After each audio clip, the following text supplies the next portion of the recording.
તો ગણદેવી સુગર ફેક્ટરીની ચૂંટણીને લઈ રાજકીય માહોલ ગરમાયો છે। સમગ્ર દેશમાં શેરડીનો ઊંચો ભાવ આપતી ગણાતી ગણદેવી સુગર ફેક્ટરીની સામાન્ય ચૂંટણી માટે ઉમેદવારી પ્રક્રિયા શરૂ થઈ ગઈ છે।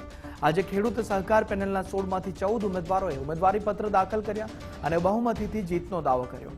બીજી તરફ સમન્વય પેનલના પણ કેટલાક ઉમેદવારોએ ઉમેદવારી નોંધાવી છે, જ્યારે બાકીના ઉમેદવારો આવતીકાલે ફોર્મ ભરશે। આગામી 18 જુલાઈએ ઉમેદવારી પત્રોની ચકાસણી થશે અને 23 જુલાઈ સુધી ઉમેદવારી પરત ખેંચી શકાશે। ત્યારબાદ ચૂંટણીનું ચિત્ર સ્પષ્ટ બનશે। 2 ઓગસ્ટે યોજાનારી આ ચૂંટણીમાં અભિષેક પટેલની ખેડૂત સહકાર પેનલ અને અમિત પટેલની સમન્વય પેનલ વચ્ચે સીધી ટક્કર જોવા મળશે। બંને પક્ષો વિકાસના દાવા અને એકબીજા પરના આક્ષેપો સાથે ચૂંટણી પ્રચારમાં જોરશોરથી જોડાઈ ગયા છે। हाल सहकारी खांड उद्योग मंडली लिमिटेड गणदेवीना इलेक्शननी कामगीरी चाली रही है।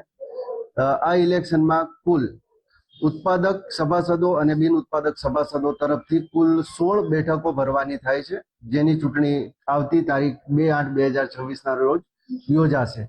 હાલ તારીખ 13/7/2026 થી નોમિનેશન ફોર્મ ભરવાની કામગીરી ચાલુ છે।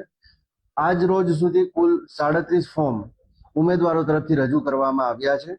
ફોર્મ ચકાસણીની તારીખ 18/7/2026 ના રોજ સવારે 11 કલાકથી અમે નક્કી કર્યું છે અને ફોર્મ પાછી ખેંચવાની છેલ્લી તારીખ 23/7/2026 ના બપોરે 3 વાગ્યા સુધી રહેશે। ચૂંટણી ગણદેવી સુગર ફેક્ટરી એટલે દેશની સૌથી વધુ ભાવ આપનારી, છેલ્લા 22 વર્ષથી આખા દેશની અંદર સૌથી ભાવ આપનારી ફેક્ટરી છે।